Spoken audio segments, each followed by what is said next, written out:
Once upon a time, there was a little shoot brother. And there wouldn't be a shoot brother without another shoot brother, right? By virtue of being the Shoot Brothers, that's myself, Mike the Shoot Shepherd, Cameron, Brother Osborne. I don't know what I was going with that. That's who we are. You went for you were going for like a fable or a tale. There once was a.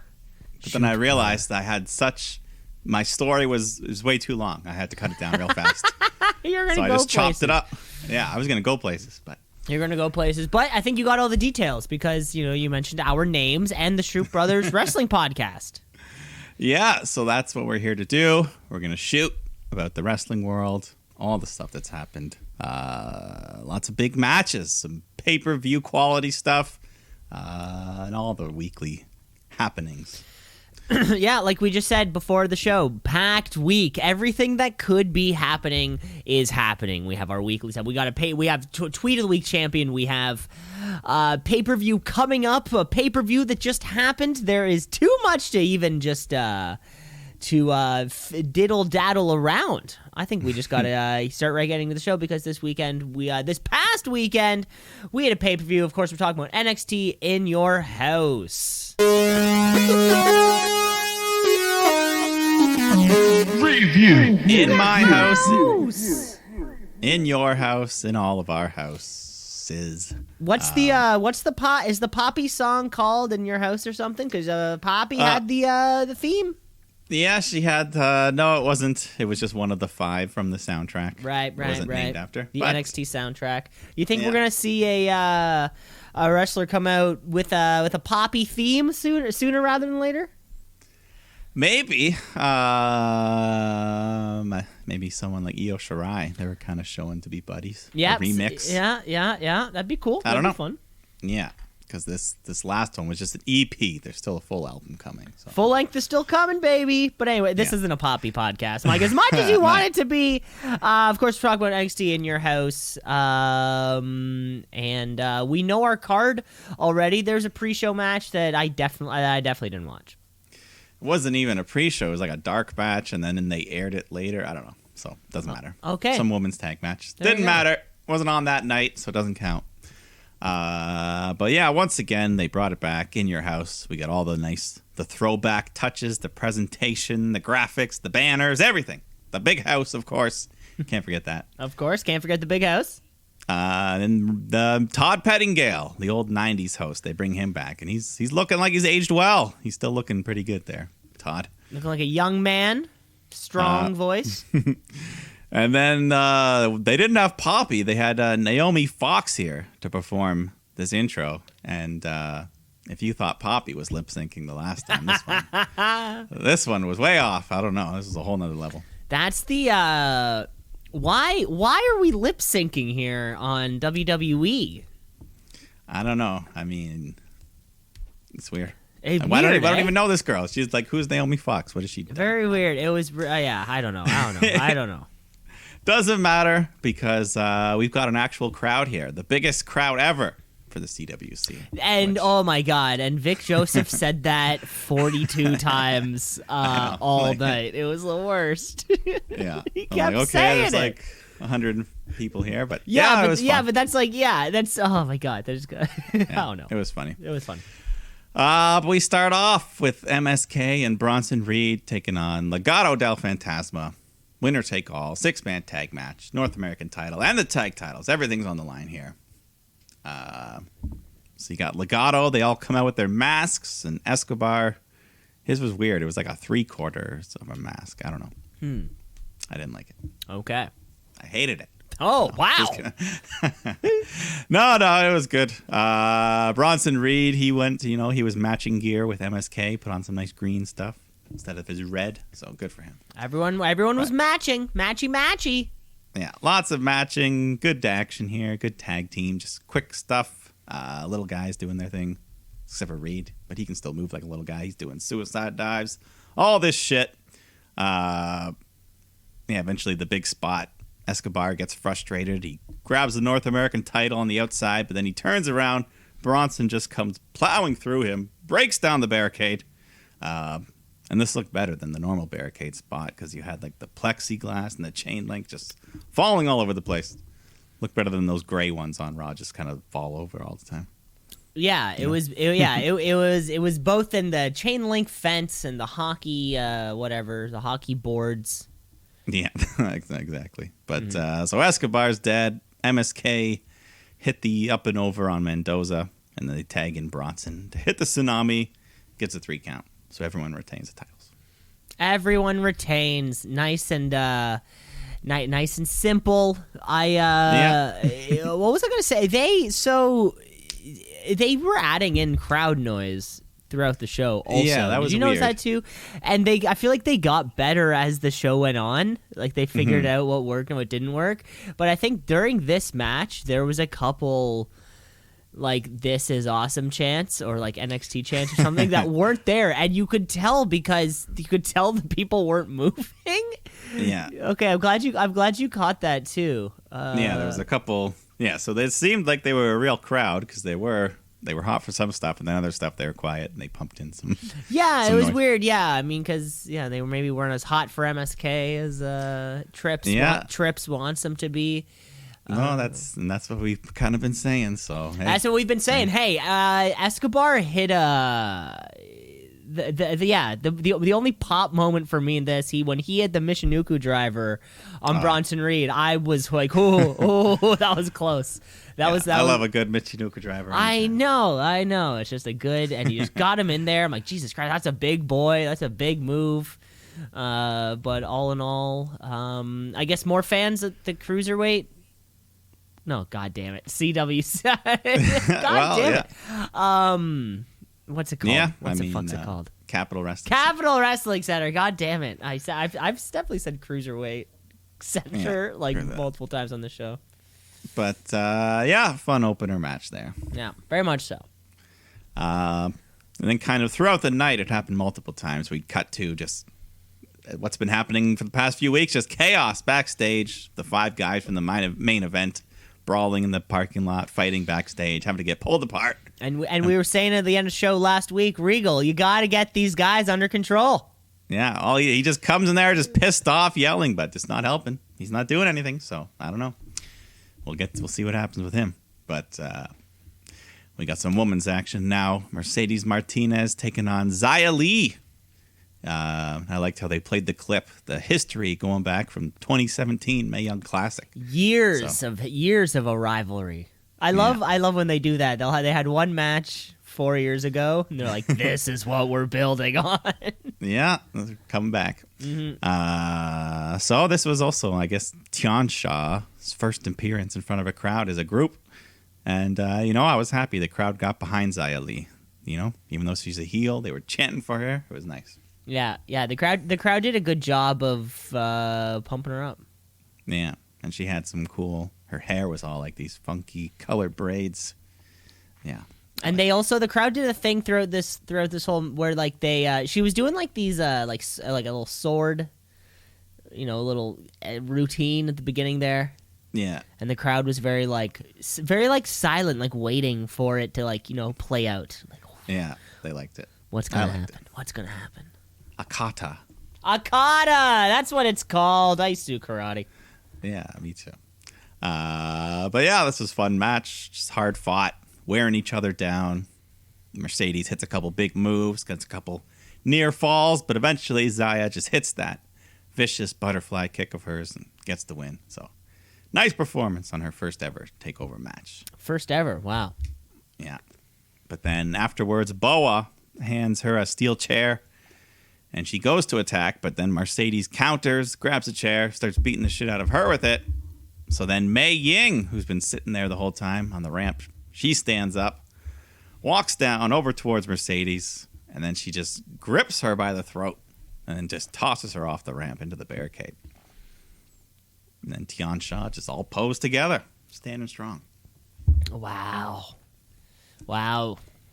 Yeah, I like it. Mm-hmm. Mei Ying. Maybe this is another one of these things, I guess. Maybe, waiting for the fans to come back and then so it can be treated properly. I don't know. See the face and see her in a match. something. Yeah, we're going to see a lot of changes on NXT, on the main roster. Now that fans are slowly coming back, we're going to see a lot of changes. Yeah. A lot of stories, a lot of things are gonna be different. Yeah. But let's go to this ladder match to determine who will become the $1 million champion. So we've been building up to this for a while now. We got the rich man, Cameron Grimes, taking on LA Knight. And you got the $1 million man himself, Ted DiBiase. He comes out with the security. Because, we got the belt. It's locked in this clear case. This guy, I guess it's kind of, you don't want to hang the metal piece. You got to hang it in the case. That's how they're going to do it. Looks nice. Looks nice up there. The lights hit it, shines off. Yeah, looks real good. The match was fun. Crowd loves Grimy. He's getting to be. He could be like a Daniel Bryan level babyface. Someday. And he has those yes kicks. He was doing it. He was doing it at one point. Yeah, where he He's gets a doing real to the moon, and people love chanting it. That's put that. That's on a shirt. I'm sure that's on a shirt at WWEshop.com. Yeah, it was great. So, crowd's loving him. We're getting plenty. It's a ladder match, so lots of hitting each other, bumps. We got different degrees. The first ladder they brought in was way too short. They climbed up and there's no way they're reaching the briefcase. So eventually they bring out the bigger ones. The $1 million one was at the very top of the ramp, the gold one. So that's the one that eventually Cameron Grimes goes and picks up. But what were some of the other big spots? There was ladders set up across the ring. There was a ladder. There was a ladder set up vertically, and then Cameron Grimes ends up taking a suplex right into it, down the spine. Yeah, that the neck breaker on the hard part of the ladder, the side or whatever. Yeah, that kind of look. Yeah, that was crazy, but eventually, so they get that. They fight outside the ring. Knight tries to throw Grimes into the ladder, but he climbs the ladder. So Knight tries to tip over the ladder, but he jumps off that and he just grabs onto the metal structure just holding the building up. And he just climbs even higher up that, jumps off the steel girder and just hits a huge splash. And then after that, I think that's when we get the golden ladder brought in, and there's this other ladder structure set up on the ramp with a vertical intersecting a horizontal. So someone's going to fall through that. Grimes and Knight climb to the top. And unfortunately, Grimes is the one that gets knocked down, and he crashes through that ladder on the ramp. And LA Knight unhooks the case, wins the match. He's the $1 million champ. And to the chorus of boos, LA Knight was playing this perfect. Yeah. Throughout the entire match, we could still hear what he was saying to the fans. And he was pulling a lot of to the moons. This guy's annoying as hell. Both of these guys are kind of really annoying, but the build up and Cameron Grimes were so much more likable. Yeah, we love Grimes, but they unhook the case, or they open it up, they get the belt out, and it looks great. But it's not over. Grimes, he's not going to take this laying down. It better not be over. I mean, I hope not. Cameron Grimes, this is something that he's worked his whole life for. LA Knight just comes over here. He's like, I want it because I'm the best. If you think you're the best, then you should be in the title picture, my man. Yeah, Grimes made this. This is Grimes' championship to have. Pretty much. Yeah. Well, let's move on to the NXT Women's Championship match here. Raquel Gonzalez defends against Ember Moon. One of the biggest singles matches for Ember in a while. Former champ herself here. But, Raquel's been on such a good year. It's going to be tough. Been on a rocket ship this year. Yeah. But Ember puts up a good fight. She gets some good moves in. A powerful forearm at one point. You could just hear the smack. I didn't even see her smack her leg or anything. It was just a stiff shot. It was shit, eh? It might have just been a straight forearm to the face. Yeah. She keeps up the pace, and at one point she's able to hit the Eclipse. So it looks like she's got this match won. She covers her for the pin, but the Dakota Kai on the outside runs in at the last second, puts her foot on the rope, so Raquel gets a break there. But then right after that, we get the return of Shotzi Blackheart, who comes down, beats up Dakota Kai, chases her off to the back. Then Ember hits Raquel with a tornado DDT onto the ramp, goes for another Eclipse, but Raquel catches her, hoists her up to the one-arm power bomb, which they're now calling the Chingola bomb or something. Oh shit! Yeah, I definitely wrote that down somewhere. I definitely caught that. Oh yeah, they renamed it. It was something like that. I'm glad you also found that. Yeah, and of course that gets her the win, retains the title. So another good showing for Raquel. Well, yeah, like you said, possibly the most improved wrestler in the last 12 months. It's hard to argue with it. Yeah. It's hard to argue with that, and the Eclipse is a great looking move, no matter, it just looks cool. It looks cool. And when she caught her in that second one, it was like, ooh, that looks even cooler. Yeah. And great to see Shotzi Blackheart back, too. What happened? Did she hurt herself in that it was like a women's tag with The Way?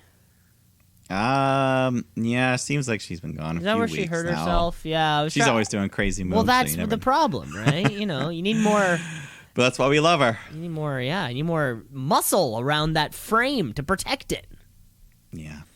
Well, in between this and the main event, they announced the return of the Great American Bash, Tuesday, July 6th. So, good old Bash. Good old Bash. Yeehaw. Pew, pew, pew, pew, pew, pew, pew. But let's cut to the main event here. We got a fatal five-way for the NXT Championship. Karrion Kross defending against Adam Cole, Kyle O'Reilly, Pete Dunne, and Johnny Gargano. And Gargano, he's always pulling out the special gear. This time he had some Shawn Michaels. I'm sure crossed over with some sort of superhero. But Shawn Michaels tassels. The tassel the look. Tassels, the mirror, the hearts. But I'll just say it right off the bat. This match was amazing. I mean, with this many guys, all this talent, even Karrion Kross had a great match. They all just, even when there's 5 people in the ring, you take your turns, they're taking bumps, 2 guys rest on the floor. But, a lot of the time, guys were ganging up on Kross, and he was almost doing like a Brock Lesnar type of thing, just suplexing guys, tossing them all over. I will say, he was looking strong in this match. I was coming around a bit on Kross in his performance here. But coming around. This was this is one of those matches, and they happen all the time. You can't recall any specific thing because the action was just too much. Yeah, it was just nonstop. Too fast. One guy goes down, the other 2 jump in the ring, and the other 4 guys are doing the flashier, the technical stuff. But everyone's having their moments. I swear to God, there was like 4 super kick parties. There was like 4 separate super kick parties in the same match. Yeah. So at one point, they throw Kross through the front door. They break him there, so he's done for that. But then he comes back and he hits a big tornado F5. So he really was channeling his Brock Lesnar here. But Cole and Gargano, they have a bunch of time. They kind of do some sequences from that 5.5-star match they had a couple years ago. But there was one move. Cole goes for the Panama Sunrise, and Johnny blocks it, and he hits. I don't even know what it was. It was like a reverse of Statlander's Big Bang Theory thing. He had his head under it. I don't even know. Oh, yeah. It was like his head was the other way. Yeah, his head was under him. And he just like tucked the legs and boom, went down. It was almost like, it's like a pile driver. Yeah. I don't know what to call it. Yeah, I don't know what to call it. And I don't know what he calls it. But then we got this very brief, undisputed realliances. Adam Cole and Kyle O'Reilly hit a big double power bomb to Karrion Kross onto the announce table. And these things just don't break anymore. These things are rocks. Well, ever since Tony Storm, Tony Storm touched it and it fell over, they've just been kind of reinforcing double or whatever. Because Karrion Kross is a big motherfucker. Yeah, I'm assuming it was supposed to break, and they're like, well, just lay down and sell it. So, like, why would they have it not break? Yeah, especially in the main event. Bizarre. Anyways, we had lots of other big spots, like Pete Dunne. He goes for the moonsaults and eats a double super kick midair to the head while upside down. Those are always great. Yeah. So I mean, how do you just do it? You just flip backwards and let a guy kick you in the head. Flip backwards with the full intention of landing like half. Yeah, like knowing you're gonna get fucked up. But Gargano hits Cole with the one final beat for a big 2 count. Dunn hits Cross with the bitter end for another big 2 count. So this is when things are in a frenzy, man. The crowd's going wild. Eventually, it all breaks down. Karrion Kross, he eats the last shot from Adam Cole, and then Kyle O'Reilly hits the diving knee drop, goes for the pin, but Cole breaks it up. So Kyle, he locks Cole in the knee bar. He looks like he's ready to tap out, but then Kross grabs O'Reilly from behind, locks him in the Kross jacket, and O'Reilly just fades, passes out. So Kross wins, retaining the title. And still. But, yeah, I will say this was the best performance I've ever seen from him. And obviously everyone else, they held up their ends, of course. And just a damn good match. I would say match of the year candidate. Write it down. Match of the year candidates. 5 stars. 5 stars? I'll give it 5 stars. 5 stars. You heard it here first, folks. Write it down. 5 stars. Yeah. This is so first of all, these are like the 4 guys you want if you need to put on a great match in here in NXT. These guys know what to do. These guys have been doing it. These guys have been putting on these bangers their entire careers. They've been putting on these huge matches. My only gripe with it, Mike, I gotta say, I'm actually like kind of in the opposite direction as what you're saying with Karrion Kross. Because as I was watching the match, none of my favorite parts, or very few of my favorite parts, actually involved him. I was like, oh, I'm watching these 4 guys, because that was kind of, I saw like the little form they do, and like you said, he'd come in, kind of like the Lesnar thing. He comes in, runs show, gets beat up by everybody, out for a bit. Comes back, beats everybody up, taken out for a bit. Yeah. And no, he's still my 5th favorite of the group here. Mm-hmm. But he's maybe a little more over with you right now. Yeah, I mean, I didn't like that. I mean, this might not change a whole lot anyways, but just this match, I liked the whole match, and he was in it. He didn't do all the big stuff, but I think he did unlike Lars Sullivan being in that ladder match, he did a bit more. That 5-star ladder match. The 5-star ladder match? Yeah, I think Kross did a bit more than Lars did in that. But anyways, that wasn't quite the end of the show, because after he celebrates with Scarlett, we then cut to Mackenzie. She wants to get a quick word with Regal as he's leaving the building. He says it's been 7 years of being the general manager, and he's never seen so much bedlam. It's complete madness, and I think it's time for a change. And they just leave us on that. Just this tease. Is Regal stepping down? Who knows? It's time for a change. And as soon as I saw that, I was like, called it. I called it last week. You're my wrestler of the week, Regal. I called it. You need to get control of this goddamn locker room. Well, we're only going to have to wait a day or two to find out the follow-up on NXT Tuesday. But that's how they end the show. And, like I said, I really liked the main event. And the whole card was pretty good. The whole card was pretty good. It's only 5 matches. What do you want? It's going to be quick. It was like 2-hour show. It was great. It was quick. It was to the point. Well, that was In Your House. Yeah, that was a fantastic show. Another great one from In Your House. And, just another pay-per-view at the end of the show to talk about. Another pay-per-view on a Sunday night. God love it, right? I love it. Yeah, it's fun. Well, let's get into our wrestling week then, because In Your House is over. We got the Bash coming up, but I'm sure we'll deal with that when the time comes. Let's get into our wrestling week, and let's kick it off the way we always do, which is with crowning a brand new Tweet of the Week champion. It's the Tweet of the Week. It's the Tweet of the Week. Yeehaw! Mike, let me take you back. All right. Let me take you back to it was a Monday night on May 21st, sorry. May 21st, 2018.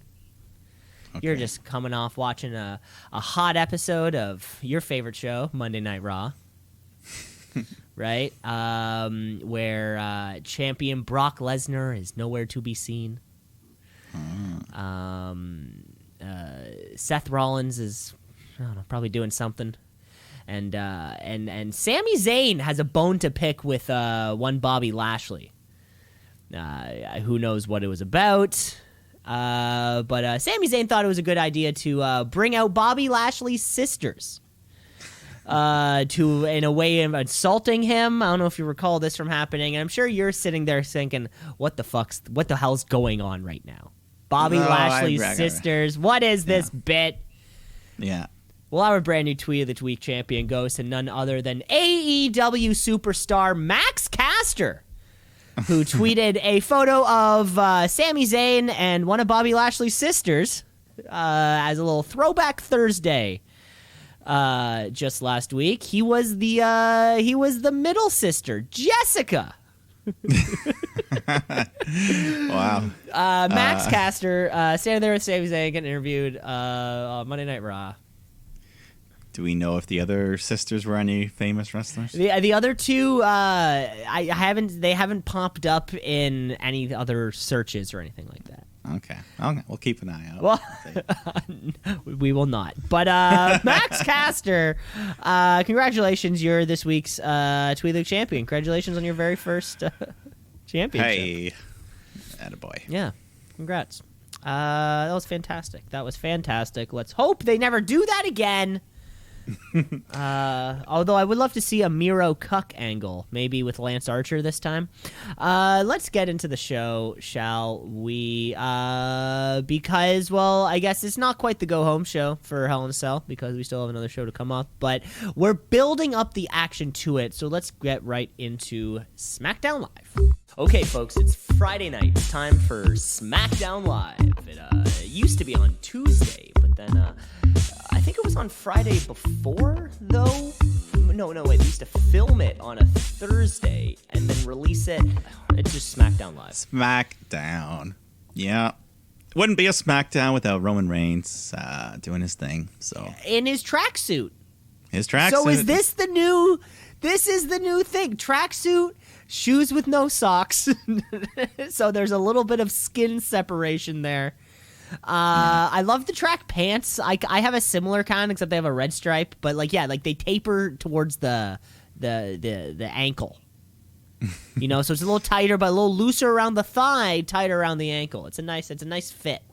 Ah. Yeah. Mine's the opposite. It's got like zippers on the ankle, so you can loosen it. You want a loose ankle? Yeah, I guess. I don't know.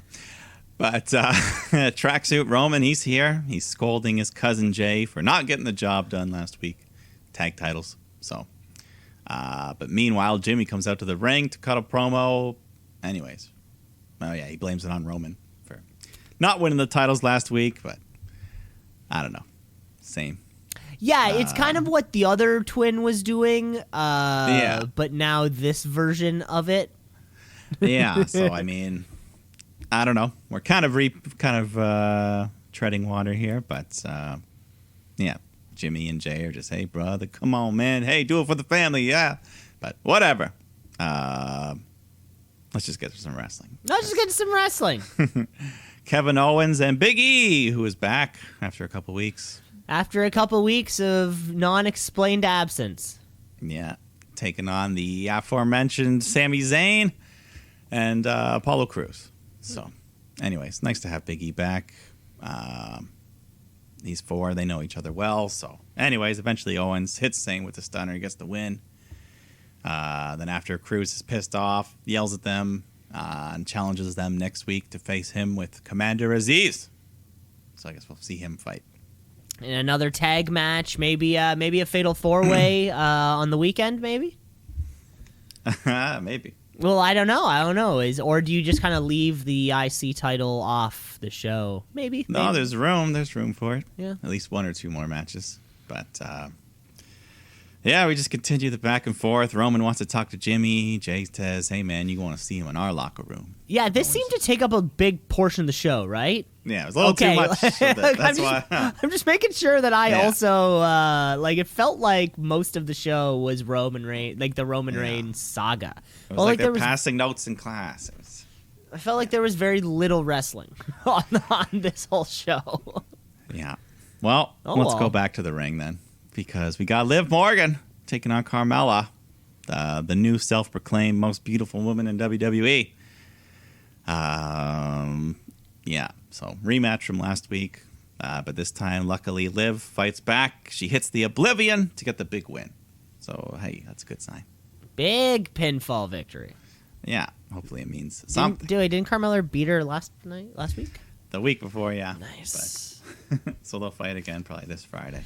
Again? Oh, check out, I'm sure if we just turn on Main Event, I'm sure you can catch him every single week if you want your Liv Morgan fix. Well, let's go to Ding Dong. Hello. Hello. Bailey's at the door, and she's in the ring to host her show, of course. So she brings out this week's guest, Seth Rollins. And they're very friendly with each other. They're having fun. They're both laughing, making fun of Bianca, cackling together. They both got the similar cackle they love to do. I love the heel Seth cackle. Yeah, man. Nothing like a good... it's almost like a penguin. A penguin laugh. That's pretty much... So they're laughing together. They're showing clips. Seth beating up Cesaro when all of a sudden the doorbell rings. They're like, oh, what did you do? And then they open the door. It's Cesaro. And he just beats up Seth, beats the shit out of him, destroys the set. And then Bianca comes out and laughs at Bailey. Because that's what this feud's about, laughing. Because it's about laughing, and if somebody were to ask you, hey, why are these two people fighting, you would have to say, oh, it's because they don't like the way each other laugh. You have to say it. Yeah. I'm just glad we didn't give up on Ding Dong Hello. Yeah, I'm happy with it. Actually, that's wrong. I think I thought we did give up on it. It had been like a little while. I mean, it could come back anytime you want. Really. And it has. They just got to keep that door around backstage. But speaking of backstage, that's where Rey Mysterio's cutting a fiery promo on Roman Reigns for beating up his poor son Dominic. And he says he's going to be out in the ring later to call Roman out personally. So we'll see that. Yeah, we could. Yeah. But before that, we're going to get Montez Ford taking on Chad Gable. So always nice to see him in the ring. But, yeah, showing off his wrestling skills. But Ford pulls out some nice holds as well. So they're having a pretty good match. When backstage, we see the new clean-shaven Otis just beating up Dawkins. And then back in the ring, Montez Ford, he hits from the heavens. But this looked like a fuck-up because Gable kicks out at 2. And it looks like Otis was late on his cue to break the pin up. Because I don't think you're supposed to kick out of that. It's finisher. Yeah, I'm not sure. Because most signs would kind of point to you don't kick out a finisher on an insignificant match. Especially a guy like Gable, who they do nothing with, really. Yeah. Like if it was Randy Orton, sure. But, yeah, I just thought that was a little miscue. But anyways, Otis jumps in, attacks Ford, so there's a DQ there. Then, yeah, they just kind of beat him up. Dawkins runs out to save him. Yeah, maybe the DQ wasn't supposed to have, or the DQ was supposed to happen either way. I don't know. Yeah, I think Otis was just a second late, so Gable kicked out when Otis was, I don't know. It just looked a little weird to me. Yeah. Don't matter, because Nakamura is up next to take on King Corbin, and good old Rick Boogs is at Rick Boogs. Boogs! He's at ringside just playing some licks during the match. Corbin and Nakamura fighting. Eventually, Nakamura catches Corbin with a cover for the 3 count. But then, right after, Corbin runs out of the ring, tries to steal his crown back. But luckily, the Boogs man helps him out, grabs Corbin by the legs, and Nakamura gets his crown. So, but then after that, Corbin storms into the manager's office, starts yelling at Pierce and Sonya. So they say, let's settle this next week, the battle for the crown. So, I mean, hopefully it's still God, finally. Oh, my God. How did this happen? How did the King Corbin Shinsuke Nakamura thing happen? I don't know. I think just one week he just came out and took the crown. And For then, no real other reason. Let's go with it. But it's only been like a month and a half. But isn't it funny how just a month and a half of no direction is enough for, everything to just kind of be tits up? Yeah, but I don't know. I've heard they followed this up. Corbin was interviewed. He was on that show, The Bump, and he mentioned something about the return of the King of the Ring, saying let's settle it that way or something. So hopefully, after all this bullshit, let's just get the tournament back. Yeah, that's gonna have to get us. That's gonna have to get us through the summer. Yeah. Yeah, the King of the Ring leading up to SummerSlam. Sounds good to me. They can even, yeah, exactly. Had to start the tournament on Raw and SmackDown and finish it at the pay-per-view if they want. Sure, I don't know. They can. Sure. Yeah. Anyways, we go backstage. Roman Reigns goes into the Usos dressing room, and Jimmy starts laying in some truth. Calls Reigns a spoiled bitch, and Reigns gives his side, but he just says, "I'm tired of this." Or Jay says, "I'm tired of all you fighting," and walks out. So Jimmy says, "Okay, Roman, you want to throw down? Let's go." But Roman just says, "Talk about the family," and I don't know. He doesn't fight him. So anyways, but we're not done quite yet, because the final segment, Rey Mysterio comes out to the ring, and he calls Roman out.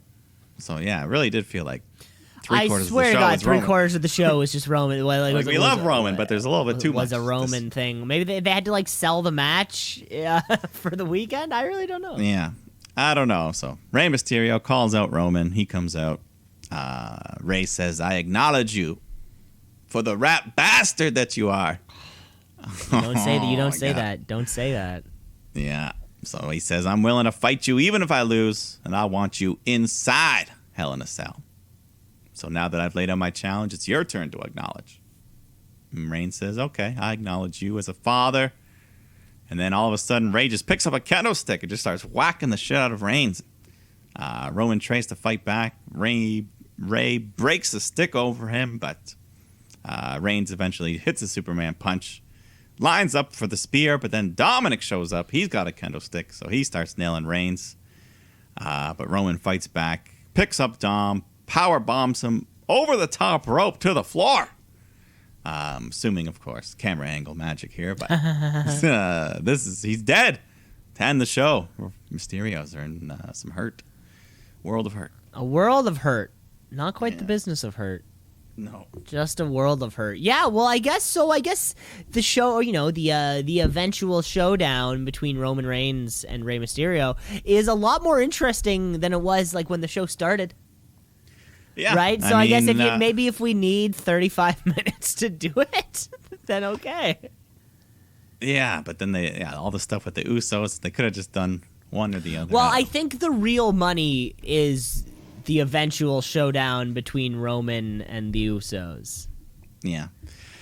No, at least Rey versus Roman, that's a match we haven't seen, so it should be fun. Yeah. Should be a fun pay-per-view. And hey, if Roman is able to squash, or not squash, but take down yet another Hall of Famer, and not in the greasy future Hall of Fame, not in the future Hall of Famer, and not in the greasy fiend way where he just kind of pops up and then. Blah. I mean, in an actual match, makes the pin. Clean pins over Rey, Daniel Bryan, and Edge, all in the span of 6 months. That's a big 6 months. Yeah. And 2 of them happened on the same day. Yeah. And he pinned Daniel Bryan again since.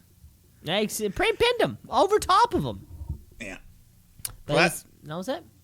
That was SmackDown. It was a great show.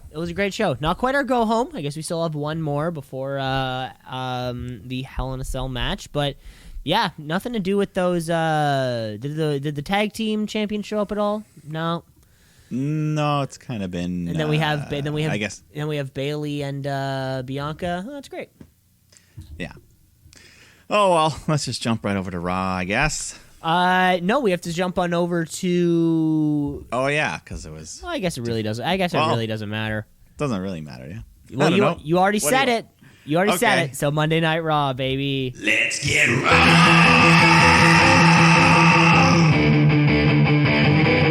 Let's get right.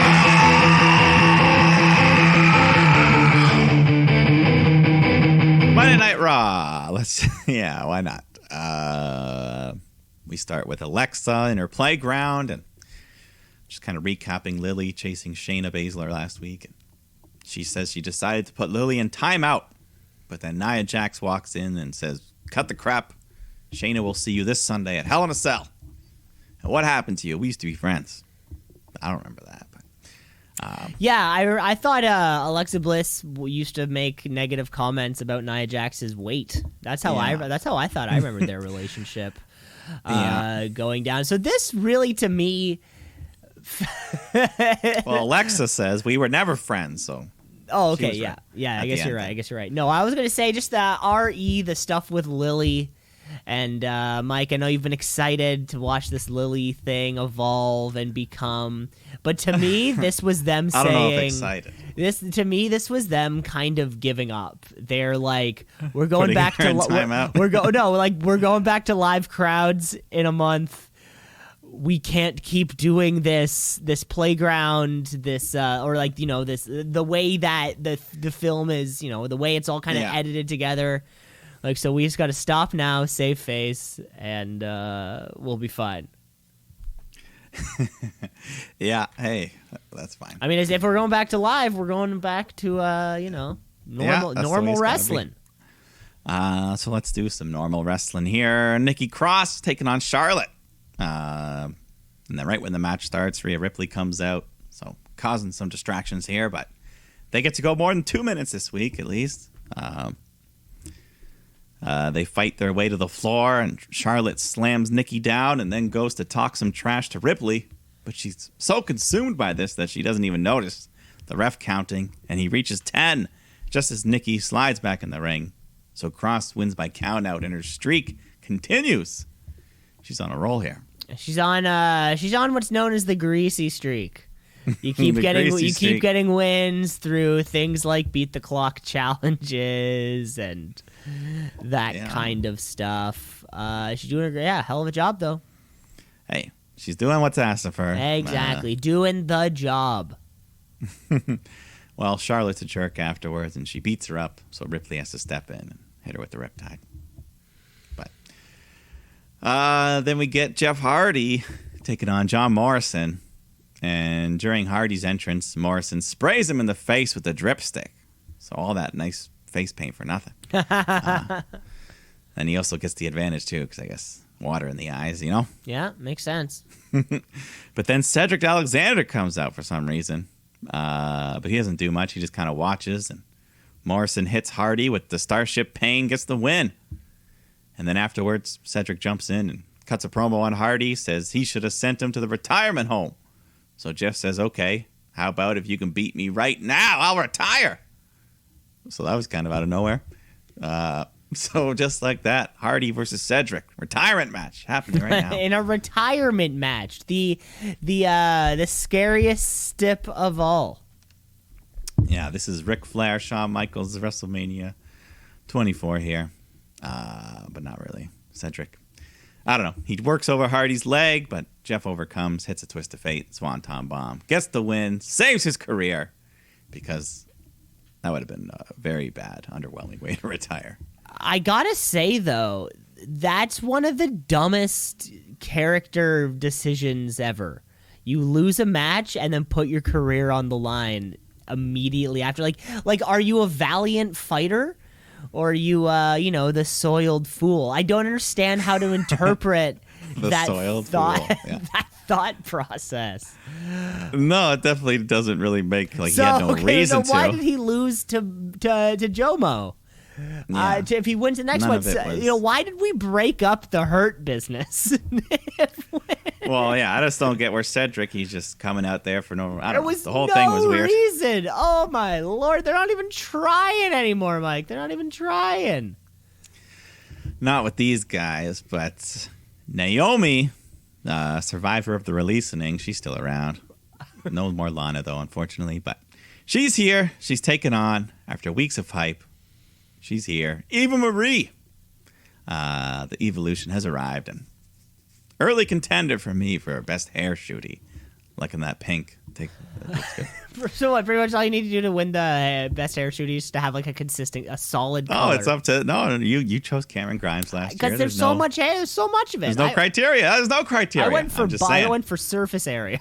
There's different categories, and one of the categories is color. So if it's tiebreaker, right. Yeah, that's at least how I judge on a four category 10-point scale. But anyways, she's here, the pink hair, but she's not alone, because you may or may not recognize her from NXT UK, Piper Niven. They didn't actually say her name, but I know that's who she is. She's at her side. She's the muscle. And, she's actually the one. Niven, she gets in the ring and she just yells at the ref, "Ring the bell!" And he's so frightened, he obliges. And so it's official. Piper's taking on Naomi, and she just obliterates her, but at the same time shows off, in one short match, 30 seconds, she shows off more wrestling ability than Nia Jax with, kind of a similar getup. But she even hit a nice Michinoku driver. Everyone's favorite. That's a huge move. And you know what she did? That was her finisher. She got the 3 count off of it. Wow. That's like someone winning with a destroyer. Naomi, eh? Yeah. Yeah. Well, Naomi, she's still around. I know, but hey, Naomi. What about her? It had to be her? Well, who else? I don't know. Isn't that why you get, the local talent in the squash match or something like that? Yeah. I don't know. Like Naomi? Like you were talking about former SmackDown Women's Champion, Naomi, right? Like, that's who we're talking Piper about? Niven. They want her to be a big deal. This helps her. She looked like a pretty big deal, no? Yeah, I guess. I don't know. So anyways, Michinoku driver gets the win. Yeah. Afterwards, Eva Marie grabs the mic and announces herself as the winner. Anyways, but I hope we actually see Eva wrestle at some point as well. See, what if that never happens? And then what was it all for?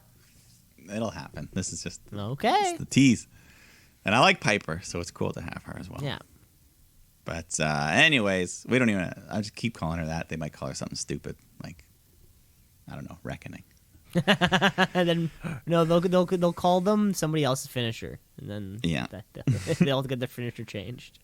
And then backstage, Mandy Rose, Dana Brooke are trying to have a photo shoot, but they're interrupted by all the noise of Natalya and Tamina training in the background, and they just kind of cut promos on each other. So I guess they're gonna fight for those titles that we kind of haven't seen in a few weeks. Yeah, which was weird because we thought after they won it, or after Natalya won it, that would move over to SmackDown. But it seems like all the action continues to happen on Monday Night Raw. Like, we were like, oh, thank God, they'll take him over to SmackDown. No more Nia. Bizarre. Yeah, at the very least, Nia's not involved in it, though. At least, yeah. But then we go to tag team action. The New Day taking on RK Bro. And this feud kind of been building up for a little while now. Both teams trying to get in contention for those titles. And we just had a damn good match here, I thought. Just, Riddle and Orton pulling out some new tricks, some nice double team maneuvers. Riddle gets the hot tag. He hits the floating bro, but Kofi kicks out of that. So Xavier tags in, and then Riddle and Orton hit him with a big double power bomb, but he gets out of that. So eventually it comes down to Xavier and Randy in the ring. Xavier goes to do like this somersault, but he jumps right into the RKO. And that's against a 3 count for RK Bro. But yeah, I thought this was a great match. The RK Bro New Day thing has been by far the best thing on Monday Night Raw.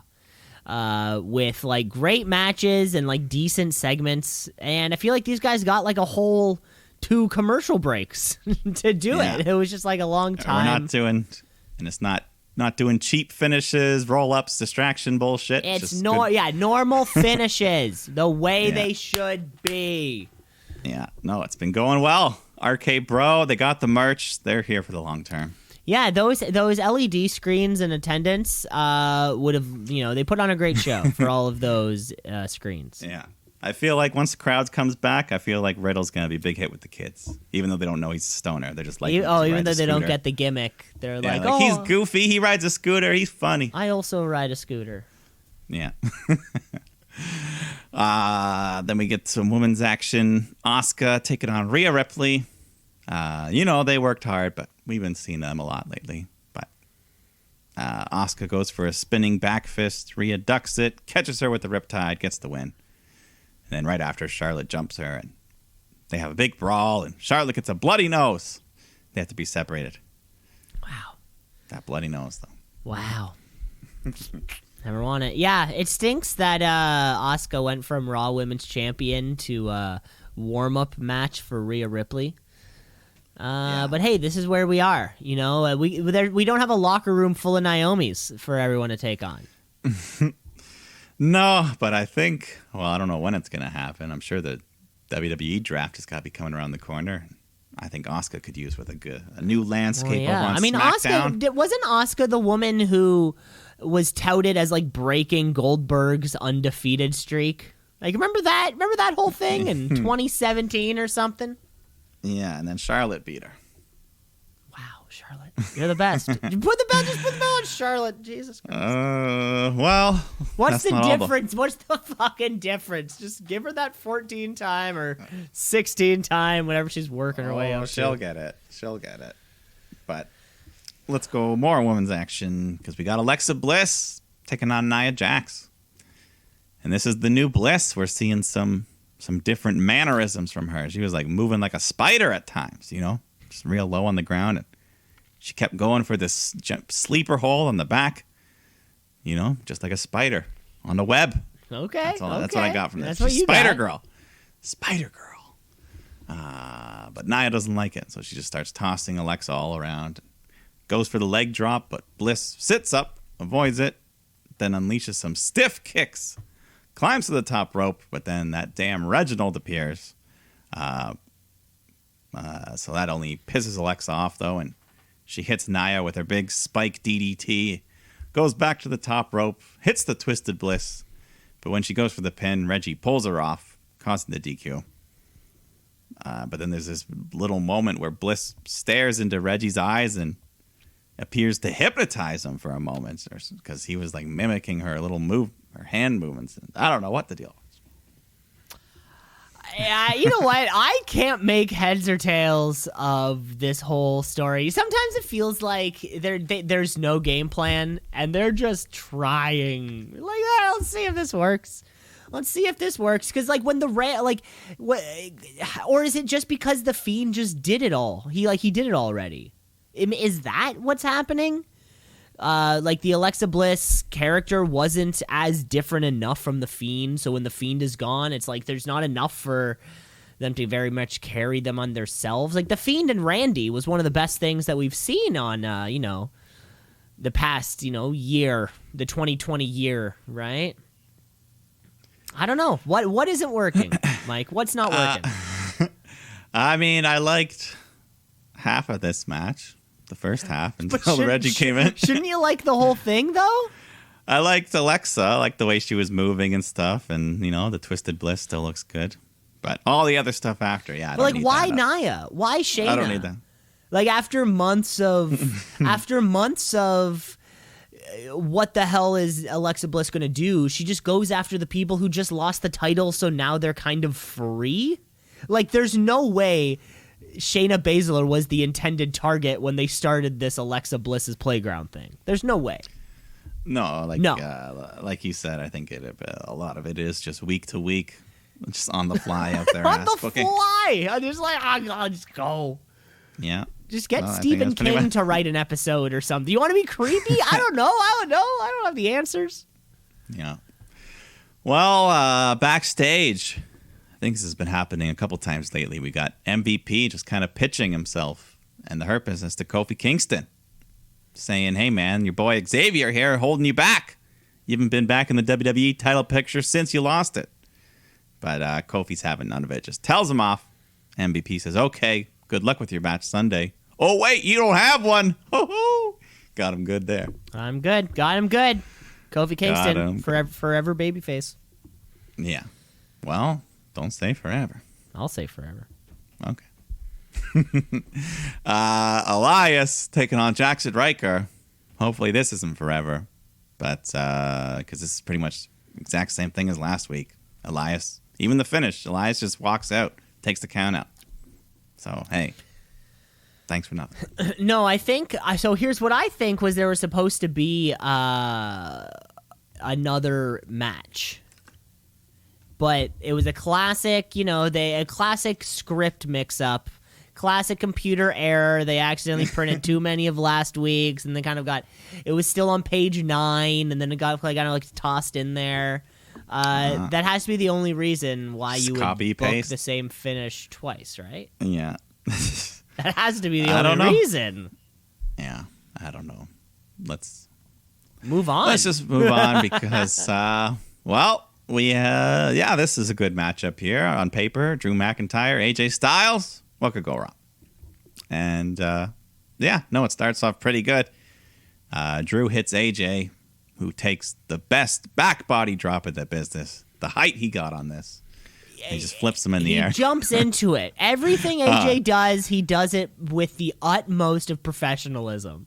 Yeah, but it's everything. Just the way he pushes off, he keeps his head up. He does everything's perfect. But anyways, Drew McIntyre fights back. He hits his Future Shock DDT, looks to hit a Claymore, but then Omos pulls AJ out of the ring to save him.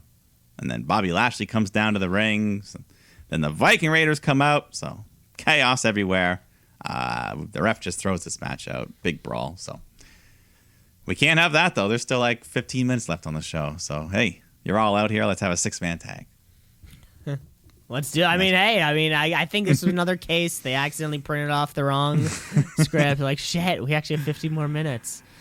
Yeah, so, standard 6-man. Omos looked pretty good for his part. He, his power moves, tossing guys around.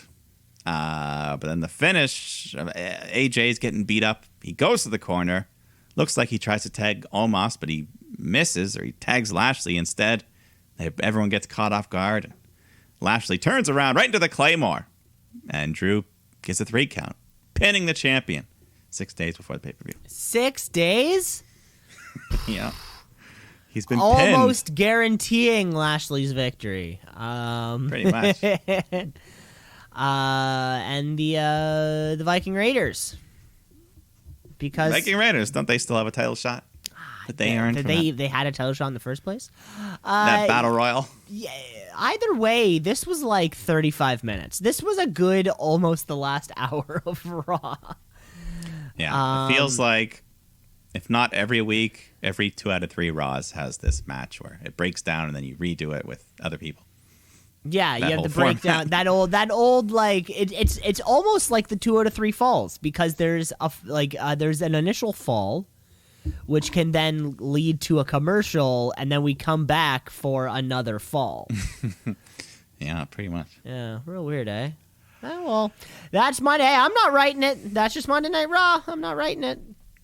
No, but I will if you pay me, Vince. I'll take the job. I'm offer only.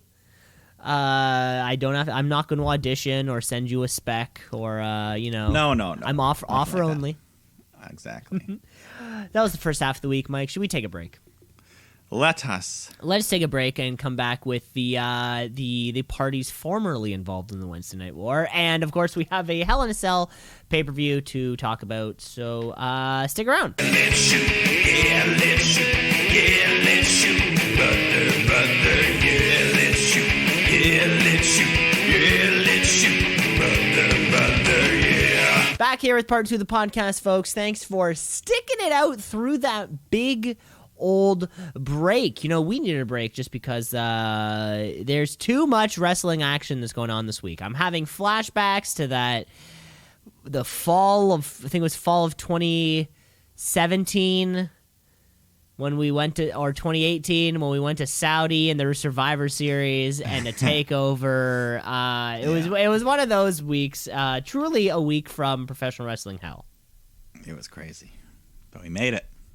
And this is we made it through, I guess. I guess that's what happens. And this is almost a week like that, kind of. Also, so let's get into the show. Let's get into the show by taking a side step off of the USA Network and the Fox Sports Network. Let's move over to a place where it's mostly basketball and movies, from what I can gather. But sometimes there's wrestling, and when there is, it's all elite.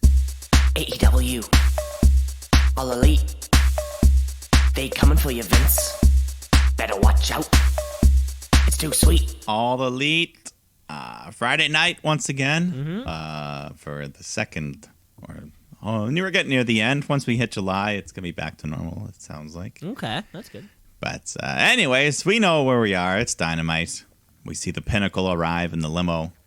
But then we just cut right to the ring where big money Matt Hardy is with TH2 and cuts a promo on Christian Cage. But he's not the one going to fight. It's going to be Christian taking on Angelico. And, this was a good little showcase for Angelico, the singles version. I feel like he leaves, but I feel like both of these guys, Angelico and what's the other one's name? Jack Evans. I feel like they both really leave an impression whenever they're on Dynamite. They always, they're balls to the wall, great workers, fast, fun. Yeah, I'm sure. Well, hopefully once Rampage comes around, we'll be seeing some more screen time from them. I forgot about Rampage. Oh, my lord. Why'd you remind me? But, he puts up a good fight here, but eventually Christian hits the kill switch, gets the win. But then right after, Hardy jumps him, hits the Twist of Fate. But then, thankfully, his new buddy, Jungle Boy, comes running out to prevent any further damage. His new buddy. Yeah, they really bonded. They really bonded in the ring in that moment, right? Yeah. Wow. But Christian Cage, Matt Hardy, that seems to be the play. We're building. They might, I don't know, I guess they don't have a title, so they can't make it a ladder match. That's probably a good thing for Matt. Yeah, let's keep it on the ground. Closer to the ground as possible. But, hey, you know what? Crowds are coming back. Things are opening up. And they announced that we're getting special editions of Dynamite for the entire month of July. So, part 1, Road Rager. Part 2, you have Fyter Fest, night 1 and night 2. And then the final week of July, you've got Fight for the Fallen. So, just a whole month. Because they're going on the road. Yeah, they're making up. We've had an awkward month of June, so they're going to give us a big bang in July. Have a bunch of fun shows. So, hey, I'm looking forward to that. We're going to see a lot of title bouts. We're going to see a lot of, maybe some people showing up for no reason. Yeah. So, Road Rager, that's a new one this year, right? Yeah, it sounded fun. Yeah, it'll be fun. They'll have a car on set or something. Yeah, there will be a lot of imagery, a lot of kind of burning rubber, that kind of thing. Tire tracks on the ramp. Tony Schiavone's in the ring to tell us that next week on the Dynamite, we're going to have the debut of Brock Anderson, the son of Arn. When he said Brock for a half second, I was like, oh, no. Imagine Brock that. Anderson. Imagine that just on a random Friday at like 10:45. I knew they wouldn't, but I'm like, what other Brock is there? Then he's like, Brock Anderson. I'm like, who? They're like, oh, son of Arn. Then he comes out. I'm like, yeah, that looks like Arn Anderson. Yeah, they looked like that. It was like they got the same fucking haircut. The same haircut, the same little belly, little beard. Yeah, the same beard. Oh my god, little mini me. He even dressed like an old guy. He had like khaki like they shorts. went over the top to make it look exactly like him. Yeah. Collared, tucked in shirt. Looked like he was golfing. Yeah. But, Cody Rhodes, though, he's out here. He puts the kid over because I guess he's part of the family now, right? Yeah, he'd be in the Nightmare Family. But that gets interrupted by QT Marshall, and he just talks a bunch of trash and mentions having a South Beach strap match. So Cody pulls his belt off, says, let's do it. Let's have a strap match. QT runs away, and but then he turns back, takes off his belt, and he nails Arn in the back with it. So that causes a big brawl. Brock just goes nuts and hits QT, and people break it up. So looks like we got another son of a legend in this All Elite Wrestling here. In this promotion. Man, will Cody ever turn heel? What? Is Cody ever going to turn heel? I don't know. We want him to. We all want him to. It'd be so cool, eh? Because this just feels like it was nothing fresh. I have no problem with guys kind of jumping around from performer to performer, but now we're just kind of like a month of QT. I guess maybe it all depends on how that reality show goes. Oh Maybe they yeah, want what's to it called? Isn't it called something dumb too? Yeah, some sort of roads Roads pun roads to the top, or something like that. something like that. Yeah. Anyways, let's go to some tag team wrestling. We got Pac and Penta taking on, or no, 6-man tag. That's what it was. 6-man, yeah. Pac, Penta, Eddie And Kingston, Eddie Kingston. our boy, who's gonna have a nice homecoming. They're going to a big New York show in the Couple summer, New York shows. Yeah, they're going to Queens Yeah, and that's Newark. his place. So they're taking on the Young Bucks and Brandon Cutler. I don't know if they had this before, but Pac and Penta had a big pyro during their entrance. Looked really cool. Really? I must miss that. Either way, match was good. Just lots of high flying. Penta, once again, he does his double foot stomp off the top rope right to the balls. And no DQ. And JR's just like, what's going on? He's always Taking fun. advantage of the no DQ rules, you know? What no DQ rules? There's not. It's No? not supposed to be like that. No. He just got away with it. Oh, okay. I thought okay, you're right, yeah. Well, if it was a triple threat, then we could. Oh, okay, right, yeah. But anyways, Pac and Eddie, even though they're on the same team, they're kind of wary of each other. But Penta's being the middleman, trying to bridge the gap. But Kingston nails Cutler with a big spinning back fist, and Pac covers him for the 3 count. So that was a bit of an interesting finish there for Kingston. Yeah. What's his normal finish? I can't even think of it right now. I'm drawing a blank. It was I thought it was just like a big punch or like it was almost like a Judas Effect type thing. Is that what it was? Is that the same? Maybe I'm just... Either way, whatever. They get the win. Everyone starts fighting. The Good Brothers come out. Frankie Kazarian comes out. Everyone clears the ring. That's pretty much. Yeah, that was pretty much it. God, those Good Brothers. Yeah, they always... I don't give a shit. I don't give a Yeah. shit about the Good Brothers. Like, why are they there? They're not even... Yeah, they're supposed to be there for Kenny, and he wasn't even in there. And like, they don't talk, and when they do, it's stupid. They never have a match, so they're literally just fucking space. I don't know. I'm really not like, fuck these guys. I don't know. Go back to They're Impact. just there. Yeah. Frankie Kazarian needs to kick them all the way out. Yeah, just gone forever. Like, are they even... They're not even the... I don't even think they're the tag champs on their own fucking brand, on Impact over there. Yeah, I think they lost them. So bizarre. Oh, well. The Pinnacle come out next to cut a promo on the Inner Circle. They all do their individual challenges, FTR to Santana and Ortiz. And Wardlow and Hager having that big MMA cage match, I guess this Friday. This Friday. It's supposed to be happening, yeah. But then MJF tells Jericho that his match request is denied. He's got nothing to prove, so. But then the Inner Circle appear on the screen, and they just smash up and vandalize the Pinnacle's limousine, and then they finish it off by driving a forklift right through the side of it. Oh, So yeah, I it's think gonna be hard to. That's gonna be hard to fix. You It's can't. totaled. You can't write that off with insurance. No, it's totaled. But we got a TNT title match here. Miro's defending against Evil Uno in probably the biggest match of his career, at least singles-wise. Definitely his first title shot, I think. Yeah. But, he brought it. He was serious. He hangs in there, but he's having a bit of a rough time. So Dark Order come out to root him on, and he gets fired up. He hits a nice sequence, including a swanton bomb. But then Miro rips off the turnbuckle pad and just throws it away.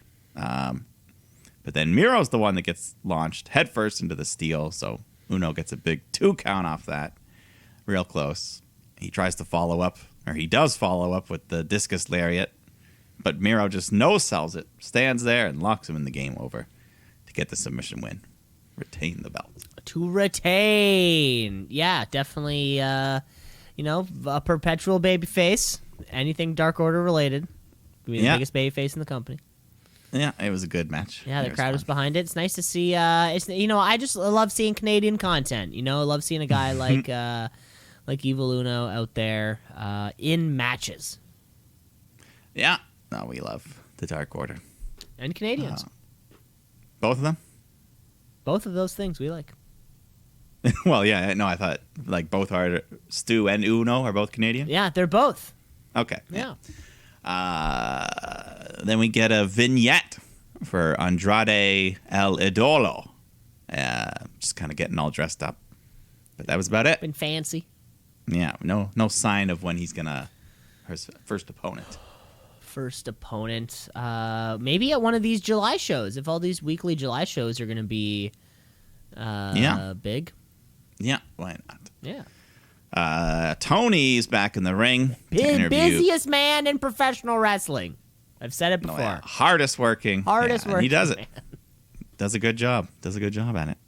He's nominated for multiple awards every year. The shooting. Every single year. Best hair. Well, yeah, you could. That's very well. Yeah. So he's in the ring to interview Kenny Omega, another potential best hair if you like ramen noodles. Yeah, if you like whatever he does. And Don Callis, another. I mean, hey, a lot of good hair. A lot of hair Yeah, in a lot this of- ring. So, anyways, we're all in the ring. We're having an interview about the upcoming title defense the Jungle Boys earned. So, Don Callis calls it a conspiracy. Jungle Boy comes out, gets face to face with Kenny. But Kenny just keeps talking, so Jungle Boy just grabs the mic right away from him. Says, "You talk way too much."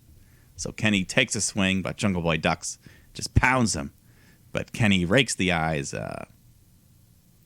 So he rakes the eyes, but then Jungle Boy gets him in the snare trap. So the Bucks have to run out to save Kenny. And yeah, and just like Orange Cassidy, prior to Double or Nothing, Omega of course overlooked Jungle Boy and got his ass handed to him. My favorite Callis line tonight, Mike, and I don't know if you caught it. He said, he said, much like Baltimora, you will be a one-hit wonder. Ah, yeah, I did hear Baltimora? that. What does that mean? Baltimora is the name of the artist who performs Tarzan Boy. That's the name of the song. We got to know it for this match, so we all can sing the wo-wos as we want. Yeah. He's not an Italian man. Or band. Baltimore? Sorry. Yeah. Yeah. Well, I think that match will be the Saturday Night Dynamite, so next week. Yeah. Okay, there we go. Fantastic. So we got to learn the wo-wo-wo's because it's coming. It's coming. The Murder Hawk is coming. Lance Archer. Who's he taking on? I think his name was Chandler Hopkins. Yeah, some random. Anyways, he gets destroyed. Archer wins. I'm sure he has a great dark record, though. Sure he has a Maybe. I don't know. Nope, just straight losses. Never mind. Well, these two fare a bit better. We got Nyla Rose taking on legit Layla Hirsch. And Hirsch puts up a decent fight, but she cannot overcome the size of Nyla. So they fight their way up to the turnbuckle. Layla goes for a Hurricane Rana, but Nyla holds her up and hits the Avalanche Beast Bomb to get the win. So it still looks like she's going to be the one to challenge Britt first. Yeah, first off, she's been on this, it feels like I bet she's been on a huge dark winning streak. Probably. Which is why she's kind of has this opportunity here. Yeah, and that'll probably be a match we see sometime in July also. Yeah. But the main event for tonight is Hangman Page and Preston Vance taking on Brian Cage and Powerhouse Hobbs. And, it was fine, but kind of like the other Friday Night Dynamites, seems like they didn't save their best match for last year. Yeah, we did the reverse stack. Yeah, put that title match on earlier and stuff. But anyways, whatever. In the middle of it all, Ricky Starks and Hook come out. Cage pulls out a 619 at one point, which I don't remember seeing him do that. But No, I didn't know the ropes honestly could support that. And then later on, Hook distracts the ref, and Starks tosses the FTW title into Brian Cage, but just like a Double or Nothing, he throws it right back out of the ring, doesn't want to use it. So Starks is pissed. He gets on the apron and slaps Cage in the face, which, that could be a DQ right there, ref. It could Just be. because Just because he's his buddy doesn't mean you can break the rules. He still can't slap anybody within the confines of the ring. So he's pissed, though. Bryan gets out of the ring and chases Starks off to the back, leaving Hobbs alone. And Preston Vance hits him with a ripcord cutter. Hangman jumps in with the buckshot lariat. And 10 makes the cover, getting the 3 count. Big win for him. Big win for number 10. Yeah. And and a big loss for Team Taz.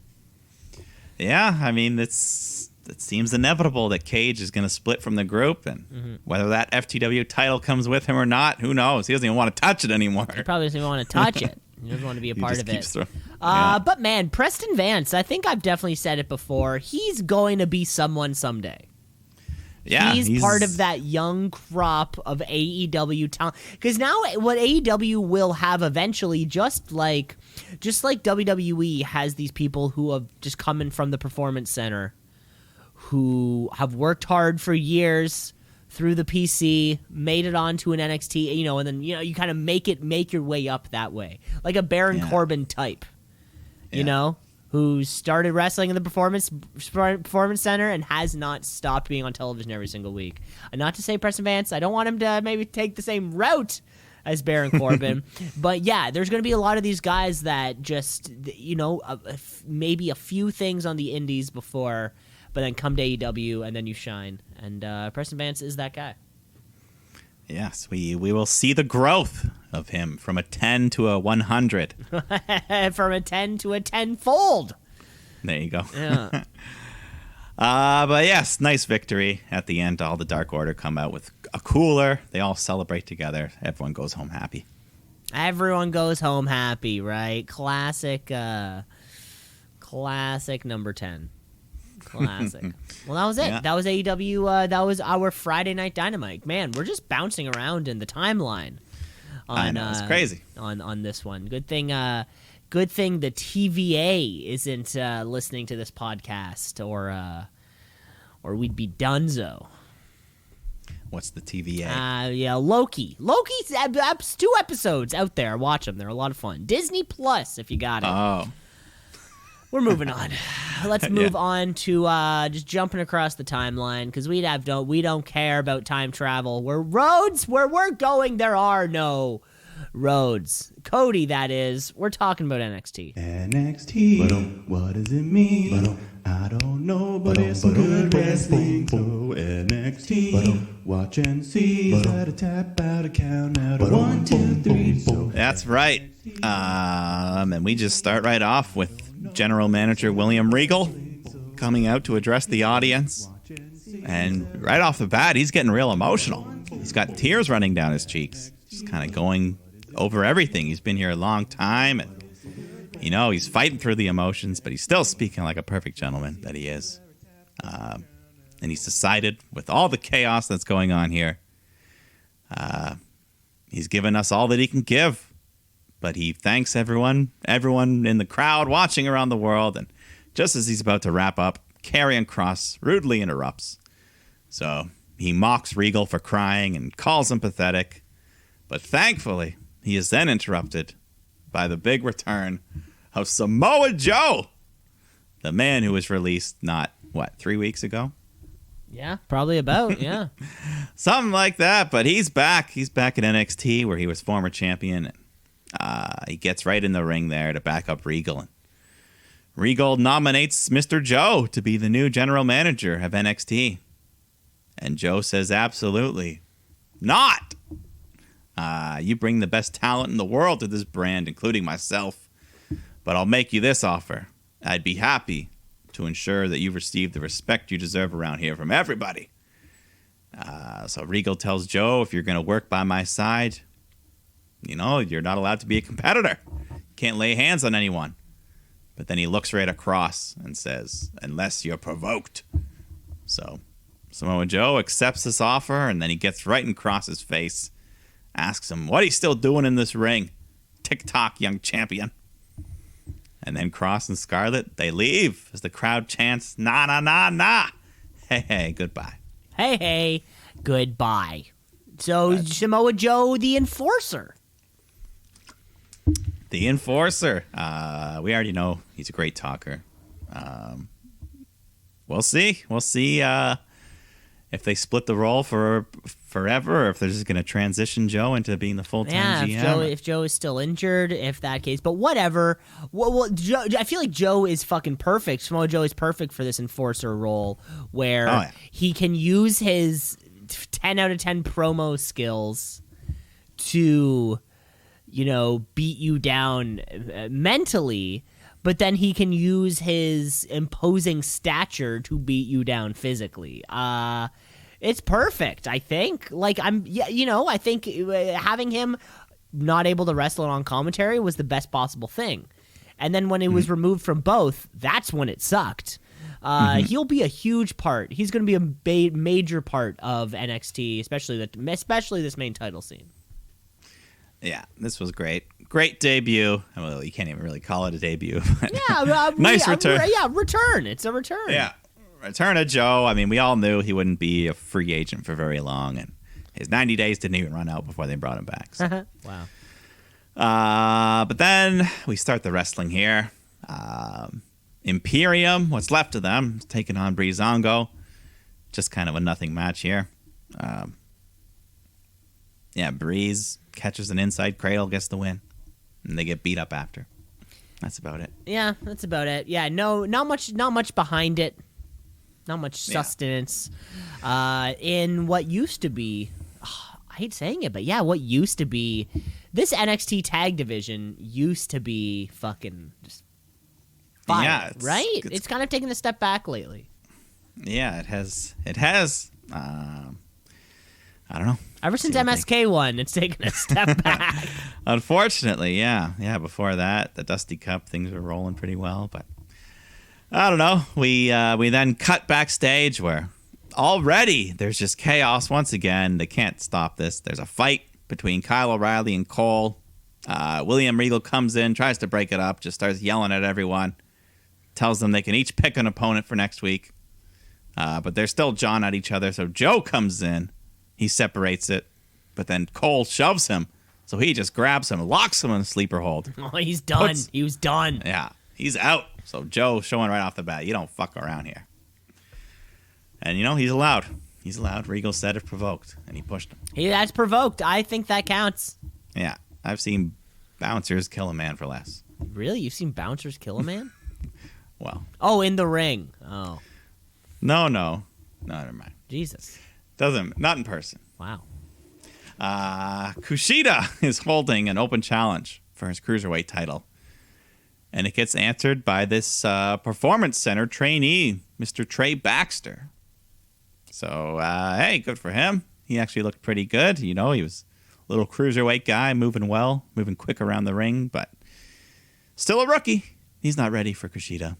So he gets his arm worked over, and eventually that hover lock is applied. Kushida gets a submission win, retaining his title.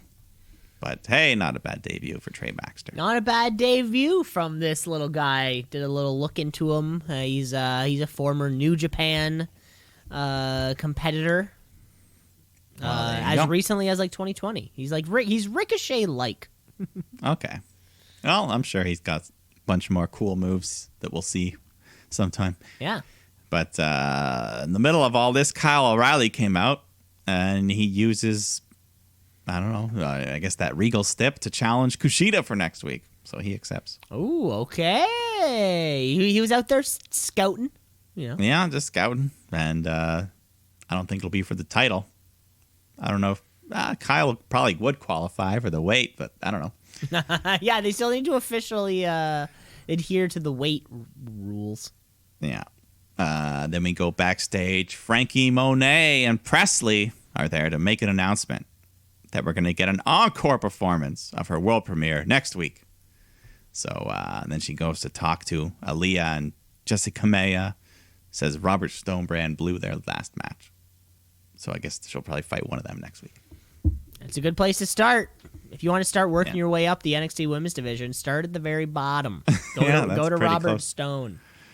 Yeah, that's pretty close. Then we get the $1 Million Man, Ted DiBiase, coming out to put over LA Knight in his championship celebration. So Knight pulls up, just cuts a promo. Thanks, Ted. Calls him his hero. You know, back when he was a kid, they would play wrestling. He would want to be Ted. And he said it would be the honor of his life if you would crown me the $1 Million Champion. So he says, son, I'd be happy to. He takes the belt out, puts it on his shoulder, and the pyro goes off. They're both laughing together in the ring. LA Knight says, now that I have everything I want, it's time to drop what I don't need. And he punches Ted in the face, knocks him down real good, and then just starts stomping the shit out of him until good old Cameron Grimes comes running in, beats him up, sends Knight packing, and then just tends to DiBiase. So this is going to continue. Knight is going to pay. He has to pay now. See, we told you Cameron Grimes is the rightful, the rightful owner of that thing, or he's earned it. Maybe at the Bash they can have their rematch. Well, that'd be fun. Yeah. So either way, as long as the $1 Million title is here to stay for a while, I haven't checked if it's on WWE.com. Because that's how we know it's official. It's Yeah. on WWE.com, and they reopen the Wikipedia page. That's how you know it's official. So I don't see it listed, but Are they selling replicas at WWEshop.com? I think they were selling replicas before. Oh, okay. So well. I don't know. I mean, the Wikipedia is there. It's definitely Wikipedia's on there, but on the WWE Superstar page, it doesn't yet show it. Okay. Just wait. Well, no, actually, they're usually pretty good at updating those things right away. Usually, but anyways, doesn't matter. We'll get more of them. So, where were we? Raquel Gonzalez and Dakota Kai take on Kaden Carter and Casey Catanzaro, who haven't seen in a little while, but they got a bunch of cool moves always. They're just jumping and flipping off each other. Their finishing move, I guess, or I don't know. It was like this cool 450 splash neck breaker combo. But Raquel breaks up the pin. Dakota recovers and hits the GTK to get the win. What does the K stand for? Kick. Oh. It's pretty lame. Go to kick. Yeah, it sucked. Yeah. It's weird. But I don't know. Dakota, though. Eventually, I feel like they're going to do the split. And Dakota's going to be babyface, fight Raquel sometime. maybe not, though. Let's have them just Maybe do not. their own. Let's have them do a little, kind of little like a Kevin Nash, Shawn Michaels thing. I don't know. I don't know. I mean, we'll see. Why can't friends just be friends I'm forever? not saying they Look can't, at I'm Casey just- Catanzaro and Caden Carter. They've been friends forever. I don't trust that either. It's, Neither do I. You can never trust anyone in this business. Io Shirai comes out to cut a promo and let everyone know she's back. And her next target is... Well, before we can find out, she's interrupted by Candice LeRae, her old rival. And she just kind of talks some trash. And then Indy Hartwell jumps in from behind, beats her down. So they're both just beating up Io. And they set her up on the announce table. Candice tells Indy to do an elbow drop onto her, but then Zoe Starks comes in, makes a save. Her and Io just clean the house. Yeah, which sounds simple. Man, what happened? I thought Io Shirai was going to the main roster. What happened here? Yeah, I don't know. I mean, Io, Candice, we've done that, so I don't know what's... Yeah, we don't really need to do it again right now. Or maybe Io Shirai is just eventually going to turn into the Johnny Gargano of the women's division, where like she's never going to go. Like Gargano and Ciampa aren't done. Gargano and Ciampa will have another whole feud. Yeah, I mean, still some is to people, come, right? some people don't want to go. They don't want to go up to the main roster, so who knows? Exactly. A lot of people want to stay, so why the heck not? Why not? But so we cut to this Mackenzie Mitchell. She's ready to interview William Regal and Joe as they're kind of entering the parking lot. So she asks him a question, then Regal's like, well, Mackenzie, and then it just cuts. I don't know if did it do that on your feed? And then it just cut to like the entrance of Ciampa and Thatcher. I also noticed that. Yeah, and then we didn't get back to them for a while. We just saw this entrance and So does that mean it's not live? I don't know what happened here, because then we go back, and now they're all like back in Regal's office. Mackenzie's there with Regal and Joe, and the Way walks in. So I don't know. This whole thing felt weird. There was like, did they edit it wrong, or did they put? Yeah, maybe somebody just pressed the wrong button or something. Yeah, but anyways, Pete Dunne walks in, gets in Samoa Joe's face, and so there you go, just some more Joe. Yeah, more Joe making his presence known right off the bat. Right off the bat. But then the main event here is Grizzled Young Vets taking on Tommaso Ciampa and Timothy Thatcher in a tornado tag match. So this one's got no rules, no countouts, no DQs, no tags. So pretty much it's like an AEW normal tag match.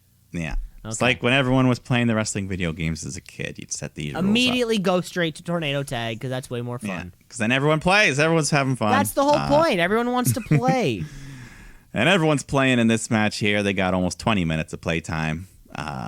Just nonstop brawling, technical wrestling, submissions. Lots of good stuff. Ciampa hits a big air raid crash off the top rope for the 2 count. Grizzled Young Vets, they hit the suicide dive, doomsday device to the floor. That always is crazy. And then Grizzled Young Vets, they're in control. They take off the top part of the announce table, slam Ciampa through that, and then they go onto the announce table, but Ciampa reverses, slams Gibson with the air raid crash onto the announce table, which again doesn't break. Doesn't break it. What are they making these tables out of? They're no more. These tables have had enough. And then back in the ring, Ciampa and Thatcher hit an assisted fairy tale ending onto Drake, and then they lock in a double submission, an ankle lock, and an arm bar. Yeah. And Drake's got nowhere to go, so he gives up. That's the end. And then once again, though, we go back to Mackenzie Mitchell with Regal and Joe. They're in the parking lot again. This is where I thought things were like, okay, this is out of order. But, well, this was the end. This was the proper end. They're just happy of a successful night 1 of working together. Yeah, it was a bit weird, a bit rushed, maybe. But back to the match was just fucking nonstop action from bell to bell. Yeah, great match. Good main event. 20 minutes of wrestling. Yeah, both teams had their time to shine, but I think... See, those are the teams that should be in the tag title picture. Right? Well, I mean, certainly, MSK, or it seems like Ciampa and Thatcher, they are the one. They're the next. They got a shirt now. They got merch. They got merch. They're like the RK Bros. We just threw them together, and it's fucking great. And who knows? Maybe MSK's time could be shorter than Trips wanted. Yeah, let's maybe lose the belts, turn them heel, do something. Because I don't know, they're just not catching on right now. They're just not catching on with the fans. Well, that being said, though, MSK, formerly known as the Rascals, they will. I don't know. PWG is coming back August 1st. They still have those they're still the tag team. Like 2,000 days or something. It's no, I think it's like 1,000 days. Yeah, still that's pretty long. But yeah, it's still pretty long. Yeah, still pretty long. They're still Oh, okay. No, never mind. I guess it was 1,000 days. So almost. But they're no longer champs. No. I guess it was. I guess when they signed, they were stripped. Oh. Okay, so a lot less than I thought. I initially thought it was. Still 1,000. Still, one reign, 957 days. Oh, not even. Yeah, they're not even close to the Young Bucks anyway. So what does it matter? That's it. Yeah, that's right. You heard it. Fuck you, MSK. That was the entire NXT show. Before we finish off the show, there's a few matches booked for Hell in a Cell already. So let's run those down. Mike, I'm going to book the card here for you. We always have the 2 cell matches. We open with one, and then we'll close with one. So let's open with Bobby Lashley taking on Drew McIntyre for that WWE Championship in a last chance Hell in a Cell match. Of course, it's a Hell in a Cell. If Drew McIntyre loses, he's not allowed to challenge for it again. Yeah, so, I think just against Lashley, I think. Right? Probably, yeah. Presumably, yeah. Kind of Like, like I don't in think this it means he little- can yeah, never probably not challenge mean for the ever, title. But Yeah. Not does like that Cody does that stipulation mean Bobby Lashley's gonna go for it and Drew McIntyre's moving on? Yeah, these two they fought way too many times now, so I'm hoping this is the last time, the last chance for this feud. Yeah, last chance feud. So I guess that means I want Lashley to win because then Drew can't fight him again, so it has to be over. Yeah, that could be it. Bobby Lashley getting the dub. Let's move on to our first of our women's matches. We have Bianca Belair, the SmackDown Women's Champion, taking on Bayley in a normal laughing match. Yeah. I mean, WrestleMania Backlash. This feels like it once again. This is another rematch. The whole card feels like a fucking WrestleMania Backlash redo. At least the title matches. At least most of the title matches, yeah. But yeah, I don't see Bianca losing this. It'll just be another. The wrestling will be fine, but hopefully something surprising happens. Maybe the return of Sasha at the end or something. Well, since we're just repeating all the matches we just did at Backlash, let's do them again. We got Rhea Ripley taking on Charlotte Flair. Yeah, just another regular singles match. But who do you think would be more over on the road, Rhea Ripley or Charlotte? I think Ripley would be the one getting cheered. Okay, who would get more of a crowd response, Rhea Ripley or Charlotte? They might boo Charlotte louder than they cheer Ripley. Yeah, there's a chance. I know, and I think there's a chance. I think there's a lot of things that are gonna have to happen now that we are moving to live or to in-person wrestling. I don't know. Yeah, I mean, I could never count Charlotte out of winning the title. Literally I cannot. I think Ripley should hold it for a little bit. Bit longer. There's really no way of knowing for sure because Charlotte Flair, they can easily just add another number. It's like, okay, now we're at 15.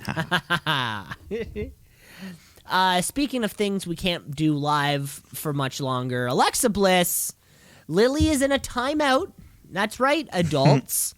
This young-looking woman has put her doll in timeout.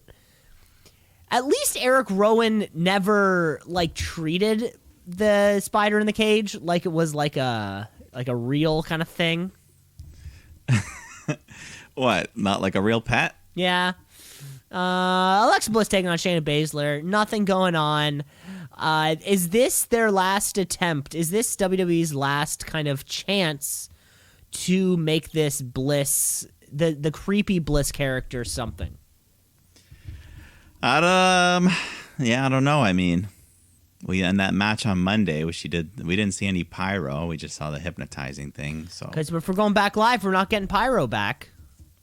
I mean, or less, yeah. Certainly less. Entrance. We might not get not fireballs to the face. But. Yeah, maybe not fireballs to the face, but yeah, is this their last kind of attempt to make something happen? Is this where we're going to see a big Alexa Bliss pivot so we can perform this in front of a live studio audience?